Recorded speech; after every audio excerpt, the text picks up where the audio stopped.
Hello everyone, welcome to ഓട്ടോടോക്സ് ആണ്. നമ്മുടെ മറ്റൊരു പുതിയ വീഡിയോയിലേക്ക് എല്ലാവർക്കും സ്വാഗതം.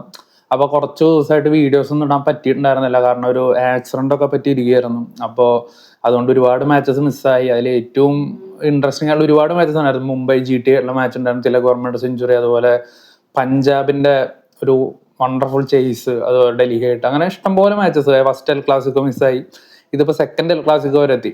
അതായത് ചെന്നൈ മുംബൈ ചെയ്പോക്കൽ മുംബൈ റിവെഞ്ച് എടുക്കാൻ വന്ന മാച്ച് വരെ എത്തി.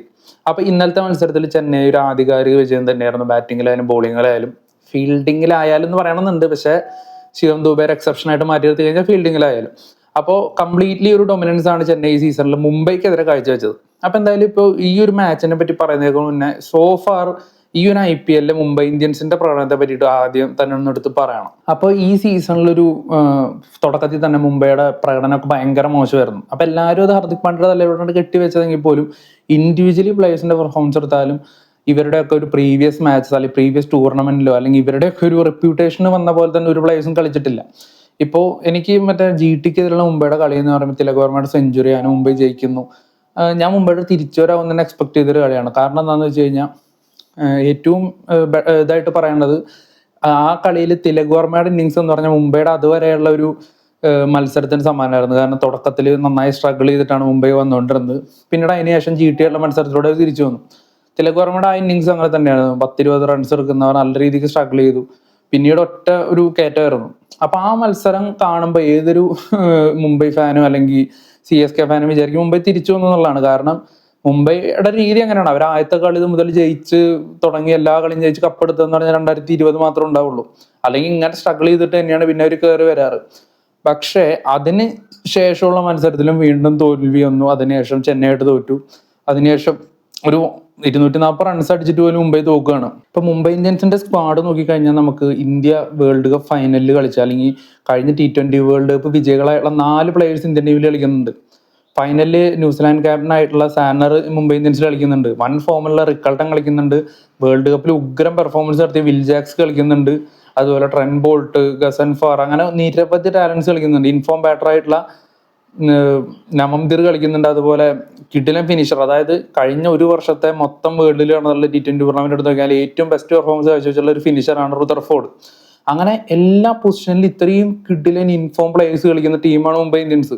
അതിൽ കുറച്ചെങ്കിലും ഫോം കുറവുള്ള സൂര്യകുമാർ യാദവനായിരിക്കും, ബാക്കി എല്ലാവരും നല്ല ഫോമിലാണ്. ഇവരൊക്കെ കൂടി ടീമായിട്ട് മുംബൈ ഇന്ത്യൻസിലോട്ട് വരുമ്പോൾ ഇവർക്ക് പെർഫോമൻസ് കാഴ്ചവെക്കാൻ പറ്റുന്നില്ല. നിങ്ങൾ ഓർക്കണം, ഇതിനും വീക്ക് ഉള്ള ബോളിംഗ് യൂണിറ്റ് വെച്ചിട്ട് മുംബൈ പ്ലേ ഓഫിൽ കളിച്ചിട്ടുണ്ട്. 130, 140, 150 ഒക്കെയുള്ള സ്കോറുകൾ ഫൈനലിൽ എടുത്തിട്ട് മുംബൈ അത് ഡിഫെൻഡ് ചെയ്ത് ജയിച്ചിട്ടുണ്ട്. ആ സ്ഥാനത്ത് നിന്ന് 240 എന്ന് പറയുന്ന സ്കോറും ബുംറയും ബോൾട്ടും സാന്നറും പോലെയുള്ള അല്ലെങ്കിൽ ഹാർദിക് പാണ്ഡ്യയൊക്കെ അടങ്ങിയ ആ ഒരു ബോളിംഗ് യൂണിറ്റിന് അത് ഡിഫെൻഡ് ചെയ്യാൻ പറ്റുന്നില്ലെങ്കിൽ അത് ക്യാപ്റ്റൻസിയുടെ പ്രശ്നമാണ്. അതാണ് രോഹിത് ശർമ്മ എന്ന് പറയുന്ന ക്യാപ്റ്റനും ഹാർദിക് പാണ്ഡ്യ എന്ന് പറയുന്ന ക്യാപ്റ്റനും തമ്മിലുള്ള വ്യത്യാസം. ഒരു ക്യാപ്റ്റൻ ഒരു ഫീൽഡിൽ അല്ലെങ്കിൽ ഒരു കളിയിൽ ഉണ്ടാക്കുന്ന ഇമ്പാക്ട് എത്രത്തോളമാണ്, ഒരു ടീം ഒരു സ്കോർ ഡിഫെൻഡ് ചെയ്യുമ്പോൾ നമ്മൾ നോക്കിയാൽ മനസ്സിലാവും. രോഹിത് ശർമ്മ എങ്ങനെ ഒരു ഡിഫെൻഡ് ചെയ്യുന്നു, രോഹിത് ശർമ്മയുടെ ഫീൽഡിങ് ചേഞ്ചസ് എങ്ങനെയായിരുന്നു, ബോളിംഗ് റൊട്ടേഷൻസ് എങ്ങനെയായിരുന്നു, അല്ലെങ്കിൽ ഓരോ ബാറ്റ്സ്മാൻ അദ്ദേഹം ഉണ്ടാക്കി വെച്ച പ്ലാൻ എന്തായിരുന്നൊക്കെ മനസ്സിലാക്കണമെങ്കിൽ ഹാർദിക് പാണ്ഡ്യയുടെ കീഴിൽ മുംബൈ എങ്ങനെ ഒരു സ്കോർ ഡിഫെൻഡ് ചെയ്യുന്ന നോക്കിയാൽ മതി. ഇതേ സ്കോർ, ഇതേ 160 രോഹിത് ശർമ്മയാണ് ക്യാപ്റ്റനെങ്കിൽ മേ ബി ടീം അടിച്ചിട്ടുണ്ടാവും, ഇല്ല എന്നും പറയുന്നൊന്നുമില്ല. മേ ബി ചെന്നൈ സ്കോർ ചെയ്തിട്ടുണ്ടാവാം, 160 അടിച്ചിട്ടുണ്ടാവും. പക്ഷെ ഇത്ര ഈസി ആയിട്ട് അവർ കളിക്കില്ലായിരുന്നു. ബുംറയ്ക്ക് ഒരു ഓവർ ബാക്കിയാണ് കളി തീരുമ്പോൾ. എന്തിനാ ബാക്കി വെച്ചത്? വീട്ടിൽ കൊണ്ടുപോകാനാ? ബുംറയ്ക്ക് ഒരു ഓവർ ബാക്കി നിർത്തിയിട്ടാണ് ആ കോട്ടം മറ്റേ കളി തീർന്നത്. എന്തിനു ബാക്കി വെക്കണം? ബുംറ ആദ്യത്തെ 2 ഓവറിൽ 13 റൺസ് വഴങ്ങിയിട്ട് ഒരു വിക്കറ്റ് എടുത്ത് നിൽക്കുമ്പോൾ ബുംറയുടെ 2 ഓവർ പിന്നീട് 25ാമത്തെ 23ാമത്തെ ഓവറായിട്ട് മാറ്റി വെച്ചേക്കാണോ? എന്ത് പണ്ടത്തരമായിട്ടുള്ള കാര്യങ്ങളാണ് ഹാർദിക് പാണ്ഡ്യ ഫീൽഡിൽ കാണിച്ചേക്കുന്നത്. അതും വളരെ ഈസി ആയിട്ടൊന്നും ഡിഫെൻഡ് ചെയ്യാൻ സാധിക്കുന്ന, ഈസിയായിട്ട് ഡിഫെൻഡ് ചെയ്യാൻ സാധിക്കുന്ന ഒരു കളി ഉണ്ടായിരുന്നു, അവിടെ കൊണ്ട് കളഞ്ഞു. ക്ലാസ്സിന് സ്പിന്നേഴ്സിന് ഇട്ട് കൊടുത്തു. അത് ഏറ്റവും വലിയൊരു മണ്ടത്തരം. അപ്പൊ അതൊക്കെ അങ്ങനെ ഒരുപാട് മിസ്റ്റേക്കുകൾ, ടാക്ടിക്കൽ മിസ്റ്റേക്കുകൾ, ഫീൽഡിലുള്ള തീരുമാനങ്ങളുടെ പ്രശ്നം, സ്വയം എടുക്കുന്ന തീരുമാനങ്ങൾക്ക് മാച്ചിൽ ഇൻഫ്ലുവൻസ് ഉണ്ടാക്കുന്നതിനേക്കാളും കൂടുതൽ മറ്റേ സ്വയം എന്തൊക്കെയോ ഒരു ഓവർ ക്രിയേറ്റ് ചെയ്യാനായിട്ട് അദ്ദേഹം ശ്രമിക്കുകയാണ്. വളരെ മോശമായിട്ടുള്ള ഒരുപാട് തീരുമാനങ്ങളാണ് ഹാർദിക് പാണ്ഡ്യ ഭാഗത്ത് ഉണ്ടാവുന്നത്. ഇത്ര ഒരു കൂട്ടം ബഞ്ച് ഓഫ് ടാലൻസിനെ കൊണ്ടുവന്നൊരു ടീമിലിട്ടിട്ട് ആ ടീമിനെ വെച്ചിട്ട് നിങ്ങൾക്ക് ഒന്നും ചെയ്യാൻ പറ്റുന്നില്ലെങ്കിൽ അത് നിങ്ങളുടെ മിസ്റ്റേക്ക് മാത്രമാണ്. അത് ഒന്നാമത്തെ. ഇനി CSKയുടെ കേസിലോട്ട് വരികയാണെങ്കിൽ മാച്ചിൽ പിന്നെ ഒരു മുട്ടക്കോപ്പടി, അതായത് കിടിലൻ ഫോമിലുള്ള അക്കീൽ ഹുസൈൻ പുറത്താണല്ലോ. എല്ലാവരും ചോദിക്കുകയാണ് എന്തുകൊണ്ട് അക്കീൽ ഹുസൈൻ പുറത്തെന്ന് പറയുമ്പോൾ CSKയുടെ അസിസ്റ്റന്റ് കോച്ച് പറഞ്ഞൊരു മറുപടി, ആദ്യം ബോളിങ് കിട്ടുമെന്ന് വിചാരിച്ചിട്ട് ആദ്യം ബാറ്റിംഗ് കിട്ടുമെന്ന് വിചാരിച്ചിട്ട് അക്കീൽ ഹുസൈനെ ഇമ്പാക്ട് സബ് ഇട്ടതാണ്. പക്ഷെ ആദ്യം നമുക്ക് ബോളിംഗ് ആണ് കിട്ടിയത്, അതുകൊണ്ട് ഇത് മാറ്റേണ്ടി വന്നതൊക്കെ എന്ത് LKG പിള്ളേരാ ഇവരുടെ മറ്റേ കോച്ചിങ് സ്റ്റാഫ്. ഈ കോച്ചിങ് സ്റ്റാഫിന് ഈ ടീമിനെയും ഈ കോച്ചിങ് ടീമിനെ വെച്ചിട്ട് ഈ ടീം എങ്ങനെ 4 കളി ജയിച്ചതെന്ന് അറിയാൻ പാടില്ല. അത്രത്തോളം മണ്ടത്തരമാണ് കാട്ടിക്കൂട്ടുന്നത് അക്കീൽ ഹുസൈൻ ടീമിൽ. അക്കീൽ ഹുസൈൻ ഒരു ബാറ്ററാണ്. ഓൾറെഡി നിങ്ങളുടെ ടീമിൽ 3 ഓവർസീസ് പ്ലേയേഴ്സ് ഉള്ളൂ. നിങ്ങൾക്ക് അക്കീൽ ഹുസൈൻ ആഡ് ചെയ്തുകൂടെ? നിങ്ങൾക്ക് പ്രശാന്ത് വീറിനേക്കാൾ എന്തുകൊണ്ടും ബെറ്റർ അല്ലേ Akeel Hussain as A bowler എന്ന രീതിയിൽ?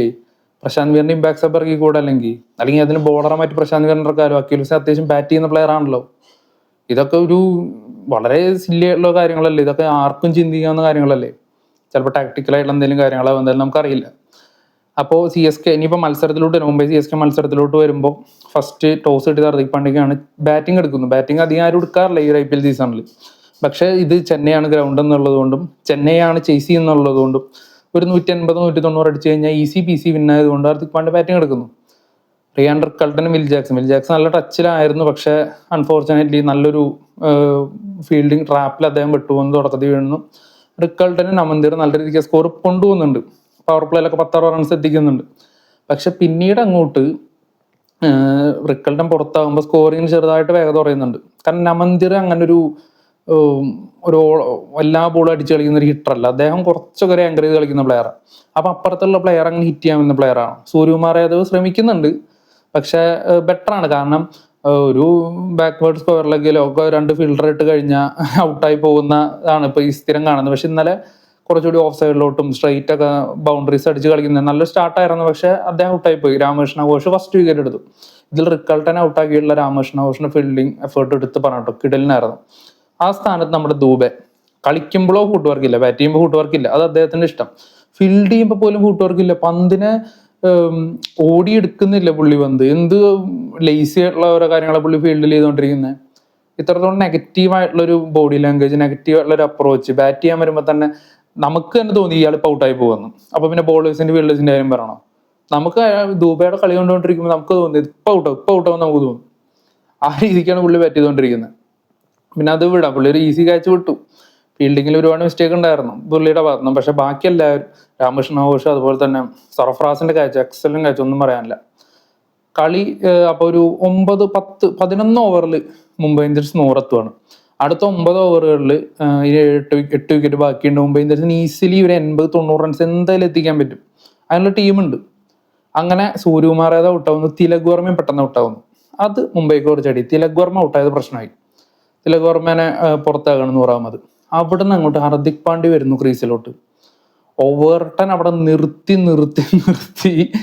അവിടെ ഒരു കുഴിയാക്കി. ഹർദിക് പാണ്ഡ്യ ക്രീസിൽ കുഴിയാക്കി വെച്ചിട്ടുണ്ടെന്നല്ലേ. 23 ബോളിൽ 18 റൺ, അതായത് ഏകദേശം 4 ഓവർ ബാറ്റ് ചെയ്തിട്ട് എടുത്തത് 18 റണ്ണാണ്. അതായത് 11 ഓവറിൽ 100 ടീം 15-16 ഓവർ ആകുമ്പോൾ 128 റണ്ണേ ഉള്ളൂ. അവിടെ നിന്ന് അങ്ങോട്ട് എങ്ങനെയോ 160 എത്തിയെന്ന് പറയാം, 159 എത്തിയെന്ന് പറയാം. ബോൾട്ടൊക്കെ ഒരു 6 ഒക്കെ അടിച്ചത് 159 എത്തി. ഹർദിക് പാണ്ഡ്യ ഇന്നലെ കിടിലൻ പ്രകടനം. 23 ബോളിൽ 18 റണ്ണ്. ഫാൻസ് തെറി വിളിച്ചില്ലെങ്കിലേ അത്ഭുതമുള്ളൂ. ഓവറൊക്കെ നന്നായി ക്രിയേറ്റ് ചെയ്തിട്ടുണ്ട്. ഫീൽഡിങ്ങിലൊക്കെ ഭയങ്കര ആറ്റിറ്റ്യൂഡ്. കാരണം 6 പോകുമ്പോഴും പുള്ളി കൈയടിക്കുന്നൊക്കെ ഉണ്ടായിരുന്നു. കൂൾ ക്യാപ്റ്റനാണ് കാണിക്കാനായിട്ടായിരിക്കും. ഇനി CSK ബാറ്റിങ്ങിലോട്ട് വരുമ്പോൾ Sanju as usual short ball, off സ്റ്റമ്പിന് പുറത്തുള്ള ക്വിക്കായിട്ടുള്ള ഷോർട്ട് ബോൾസ് പുള്ളി നല്ല രീതിയിൽ സ്ട്രഗിൾ ചെയ്യുന്നുണ്ടായിരുന്നു. അതുകൊണ്ട് തന്നെ വേഗം തന്നെ ബുംറയ്ക്ക് വിക്കറ്റ് കൊടുത്ത് പുള്ളി മടങ്ങിപ്പോയി. ഒരു ചാൻസ് കിട്ടിയെന്നാൽ പോലും ബോഡി ലാംഗ്വേജിൽ വ്യക്തമായിരുന്നു, ഒരു പേടിച്ച് കളിക്കുന്ന പോലെ തോന്നിയായിരുന്നു. ഇത്തരത്തിലുള്ളൊരു സിറ്റുവേഷൻ, അതായത് ഒരു 160-150 ടാർഗറ്റേ ഉള്ളൂ, ഈസിലി അവിടെ നിന്ന് കളിച്ച് കഴിഞ്ഞ് ഈസിലി എത്താൻ പറ്റുമെന്ന് നല്ല രീതിക്ക് ഋതുരാജ് അവെയർ ആയിരുന്നുകൊണ്ട് കളി നമ്മൾ ജയിച്ചു. അതും ഉർവിൽ പട്ടേലിന്റെ ക്യാമിയോ, അത് എനിക്ക് കളി കണ്ടപ്പോൾ എനിക്ക് കുറച്ച് ദേഷ്യം തോന്നിയത്. കാരണം ഇത്രയും ഇങ്ങനെ അവിടെ കളിച്ച് വിക്കറ്റ് വലിച്ചേരേണ്ട ആവശ്യമുണ്ടോ. പക്ഷെ ഉർവിൽ പട്ടേൽ അവിടെ അങ്ങനെ കളിച്ചതുകൊണ്ടാണ് പവർ പ്ലേക്ക് ശേഷം റണ്ണേബോൾ സിറ്റുവേഷൻ വന്നത്. കാരണം 5 ഓവറിൽ ടീം 60 എത്തി. ഇനിയുള്ള 10 ഓവറിൽ വെറും 100 റൺസേ വേണ്ടു, അല്ലെങ്കിൽ 90 ബോളിൽ 100 റൺസേ വേണ്ടു. അവിടെ നമ്മൾ റണ്ണേബോൾ സിറ്റുവേഷൻ എത്തിക്കഴിഞ്ഞു. പിന്നീട് അങ്ങോട്ട് നമ്മുടെ കയ്യിലാണ് കളി. ഉർവിൽ പട്ടേൽ അവിടെ അങ്ങനെ കളിച്ചില്ലായിരുന്നെങ്കിൽ പവർ പ്ലേ കഴിയുമ്പോൾ സ്വാഭാവികമായിട്ടും റൺ റേറ്റ് കുറയും, മാച്ച് ലാസ്റ്റ് ഓവർ വിളിച്ച് ടൈറ്റ് ആകുമായിരുന്നു. എന്തായാലും ഉർവിൽ പട്ടേലിന്റെ ആ ഒരു ഇന്നിങ്സ് അടിപൊളിയായി തന്നെ പറയാം. പിന്നെ എടുത്ത് പറയേണ്ടത് ബോളേഴ്സിന്റെ പഠനമാണ്. നമ്മുടെ കാംബോജ് നന്നായിട്ട് എറിഞ്ഞു ഇന്നലെ. അദ്ദേഹം 3 വിക്കറ്റ് എടുക്കേണ്ടായി. അതുപോലെ ഓവർട്ടന്റെ ഒക്കെ ഒരു പെർഫോമൻസ് എന്ന് പറഞ്ഞാൽ നമ്മൾ ഈ IPL മുന്നേ സാധ്യത 11 വരുമ്പോൾ ഓവർട്ടൺ സ്ക്വാഡിലില്ലായിരുന്നു. അതായത് ഹെൻറി, എലീസ്, നൂറ്, ബ്രൂവിസ് ഈ 4 പേരായിരുന്നു സ്ക്വാഡിലുള്ള ഓവർസീസ് പ്ലേയേഴ്സ്. ഓവർട്ടൺ സ്ക്വാഡിൽ ഇല്ലായിരുന്നു.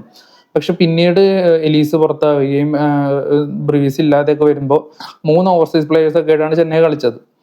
അപ്പൊ അങ്ങനെ ഉള്ള സാഹചര്യത്തിലാണ് ഓവർട്ടൺ ടീമിലോട്ട് വന്നത്. ഇപ്പൊ ടീമിന്റെ ഒരു മെയിൻ ബോളറായിട്ട് മാറിയിരിക്കുകയാണ്. 4 ഓവറിൽ കിഡിലിനായിട്ട് എറിയുന്നു, നല്ല പേസിൽ അടിച്ചടിച്ചെറിഞ്ഞു പോവുകയാണ്. അത്രയും പേസിൽ വരുന്ന ഹാർദിക് പാണ്ഡ്യ പോലത്തെ ഒരു ലോകോത്തര ഫിനിഷറൊക്കെ സ്ട്രഗിൾ ചെയ്യുന്ന രീതിക്കായിരുന്നു ഇന്നലെ ഓവർട്ടന്റെ ബോളിംഗ്. എക്സലന്റ് ബോളിംഗ് ആയിരുന്നു. അതുപോലെ തന്നെ ഫീൽഡിന് നല്ല എഫേർട്ട് ഉണ്ടായിരുന്നു ചെന്നൈയുടെ. പക്ഷെ ദുബൈയുടെ ഭാഗത്തുനിന്നുള്ള മിസ്റ്റേക്സ്, അതൊരു സില്ലി ആയിട്ടുള്ള ക്യാച്ചൊക്കെയാണ് ഡ്രോപ്പ് ചെയ്യുന്നത്. അത് എന്താണ് അദ്ദേഹം ചെയ്യുന്നതെന്ന് അറിയില്ല. എനിവേ ചെന്നൈ ജയിച്ചു. മുംബൈ ഒഫീഷ്യലി പുറത്തായിട്ടാണ്. മുംബൈക്ക് തിരിച്ചു വരാൻ സാധിക്കില്ല. ഇനിയിപ്പോൾ അത് എല്ലാ ആളും ജയിച്ചാലും 14 പോയിന്റ് എത്തുള്ളൂ. 14 പോയിന്റായിട്ട് എന്തായാലും പ്ലേ ഓഫിൽ കയറാൻ സാധിക്കില്ല. അപ്പോൾ പേപ്പറിൽ ഇത്രയും കിടിലൊരു ടീം ഞാനൊക്കെ എക്സ്പെക്ട് ചെയ്ത് പ്ലേ ഓഫ് കളിക്കുമെന്നാണ്. കാരണം കഴിഞ്ഞ കാലത്തെ ഒരു സെയിം ടീം തന്നെ കഴിഞ്ഞ കൊല്ലത്തെ പ്ലേ ഓഫ് കളിച്ച ടീം, അതായത് കഴിഞ്ഞ കൊല്ലം പ്ലേ ഓഫ് കളിച്ച അതേ ടീം, അതേ പ്ലേയേഴ്സ്, അവിടെ ഒരു എക്സ്ട്രാ അഡീഷൻ പോലെ റുദർഫോർഡിനെ പോലത്തെ ഒരു ഹിറ്റർ വരുന്നു, അല്ലെങ്കിൽ റിക്കൾട്ടന് ബാക്കപ്പ് ആയിട്ടൊരു പ്ലെയർ, ഡീകോക്കിനെ പോലത്തെ ഇൻഫോം പ്ലെയർ വരുന്നു. സ്വാഭാവികമായിട്ടും നമ്മൾ വിചാരിക്കും ഈ ടീം പ്ലേ ഓഫ് കളിക്കുമെന്ന് തന്നെയല്ലേ. ഞാൻ അങ്ങനെ വിചാരിച്ചു പോയി. എന്തായാലും നമ്മുടെ റിവലാണ്, ഇവർ പ്ലേ ഓഫ് കളിക്കരുത് എന്നാണ് നമ്മൾ ആഗ്രഹിക്കുക. എന്നാൽ പോലും പ്ലേ ഓഫ് കളിക്കുമെന്ന് വിചാരിച്ചു പോയി. പക്ഷെ ഹാർദിക് പാണ്ഡ്യയുടെ ഒരു ബ്രില്യൻ ക്യാപ്റ്റൻസി കൊണ്ട് ആ ടീം ഇപ്പോൾ 7 കളി എങ്ങാണ്ട് തോറ്റി ലാസ്റ്റ് നിൽക്കുവാണ്. അപ്പൊ എന്തായാലും മുംബൈക്ക് ഇനി ചാൻസ് ഒന്നുമില്ല. പിന്നെയുള്ള കളികളിൽ ബാക്കി പ്ലേയേഴ്സിനൊക്കെ അവസരം കൊടുക്കുമായിരിക്കും. അപ്പൊ എന്തായാലും രോഹിത് ശർമ്മ കളിക്കുന്നില്ല. ഈ ടീമിന്റെ പെർഫോമൻസും ബോഡി ലാംഗ്വേജ് കണ്ടിട്ട് കുറച്ച് ആഭ്യന്തര പ്രശ്നങ്ങളുണ്ടെന്ന് തോന്നുന്നു. അപ്പൊ എന്തായാലും കുറച്ച് പ്ലേയേഴ്സ് ഒക്കെ ടീം വിട്ട് കഴിഞ്ഞാൽ ഈ ടീം മെച്ചപ്പെടുമായിരിക്കും. അപ്പൊ എന്തായാലും CSK കളി ജയിച്ചു എന്നുള്ളത് ഒരു സന്തോഷകരമായ കാര്യം തന്നെ. ഇനിയുള്ള കളികൾ ജയിക്കാൻ സാധിക്കട്ടെ. അപ്പൊ എന്തായാലും CSKയുടെയും പ്രശ്നം കോച്ചിങ് ഡിപ്പാർട്ട്മെന്റ് ആണ്, കോച്ചിങ് സ്റ്റാഫാണ്. അപ്പൊ അവിടെ കാര്യമായിട്ട് ചേഞ്ചസ് വരുത്തി കഴിഞ്ഞാൽ CSKക്കും കുറച്ച് നല്ല റിസൾട്ട് ഉണ്ടാക്കാൻ പറ്റുമെന്ന് തോന്നുന്നു. അപ്പൊ എന്തായാലും നമ്മുടെ വീഡിയോക്ക് കുറച്ച് കുറവുകളൊക്കെ ഉണ്ട്, കുറച്ച് ക്ലാരിറ്റി കുറവ്, അതുപോലെ തന്നെ ലൈറ്റിങ്ങിന്റെ ഒക്കെ ഇഷ്യൂസ് ഉണ്ട്. അപ്പൊ എന്തായാലും ക്ഷമിക്കുക, കുറച്ച് പ്രശ്നങ്ങളുകൊണ്ടാണ് ഇങ്ങനെ എടുക്കുന്നത്. അപ്പൊ എന്തായാലും നമ്മുടെ വീഡിയോ ഇഷ്ടപ്പെടുകയാണെങ്കിൽ, നമ്മൾ പറയുന്ന കണ്ടന്റ് നിങ്ങൾക്ക് ഇഷ്ടപ്പെടുകയാണെങ്കിൽ നിങ്ങൾ തീർച്ചയായിട്ടും നമ്മൾ സപ്പോർട്ട് ചെയ്യുക, ലൈക്ക് ചെയ്യുക, ഷെയർ ചെയ്യുക, അതുപോലെ ചാനൽ സബ്സ്ക്രൈബ് ചെയ്യുക. അപ്പൊ എന്തായാലും സപ്പോർട്ട് ചെയ്യുക. Thank you.